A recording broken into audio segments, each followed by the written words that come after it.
നിങ്ങൾ മീഡിയക്കാരനെ കാണിക്കുന്നത് അതാണ് ഏറ്റവും നമ്മൾ പ്രതികരിച്ച അപ്പോൾ നിങ്ങൾ നെഗറ്റീവായിട്ട് കാണിക്കും.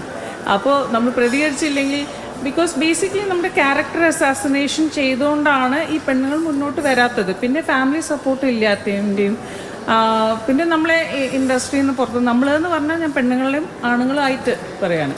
അപ്പം നമ്മളൊന്നും പറയാൻ പാടില്ല, പറഞ്ഞാൽ അതൊരു വലിയൊരു തെറ്റാണെന്നുള്ള രീതിയിലാണ് ആൾക്കാർ കാണിച്ചിട്ടുണ്ട്, മീഡിയ ഉൾപ്പെടെ.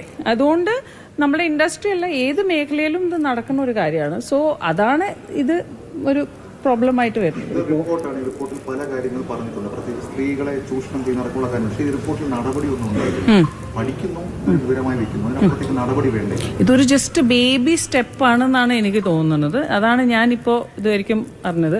പക്ഷേ ഇതൊക്കെ ഒന്ന് എന്താ പറയുക, നടന്ന് വന്ന് ഒന്ന് ഓക്കെ ആയി വരണമെങ്കിൽ എനിക്ക് തോന്നുന്നു നമ്മളെല്ലാവരും പോയി കഴിഞ്ഞിട്ടേ നടക്കണ്ടാവുള്ളൂ.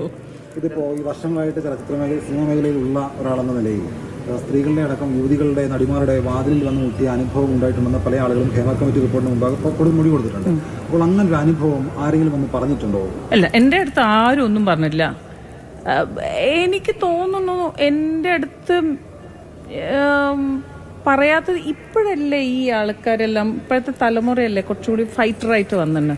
ഇപ്പം ഞാനുള്ള സമയത്തെല്ലാം എനിക്കങ്ങനെ ബുദ്ധിമുട്ടുണ്ടായിട്ടില്ലെങ്കിലും ഞാൻ ഫൈറ്റ് ചെയ്ത ഒരാളാണ്. എനിക്ക് തോന്നുന്നു എൻ്റെ ഒരു 4-5 കേസസ് ഇപ്പോഴും നടന്നുകൊണ്ടിരിക്കുന്നുണ്ട്.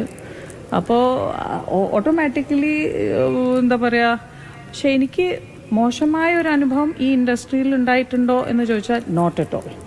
ബിക്കോസ് നോ പറയുന്ന സ്ഥലത്ത് നോ പറയുന്ന ഒരാളായതുകൊണ്ട്, ഇന്നല്ല സ്കൂൾ തൊട്ട് ഞാൻ അനശ്വരം തൊട്ടിട്ടുള്ള ഒരാൾ അങ്ങനെ തന്നെയാണ്.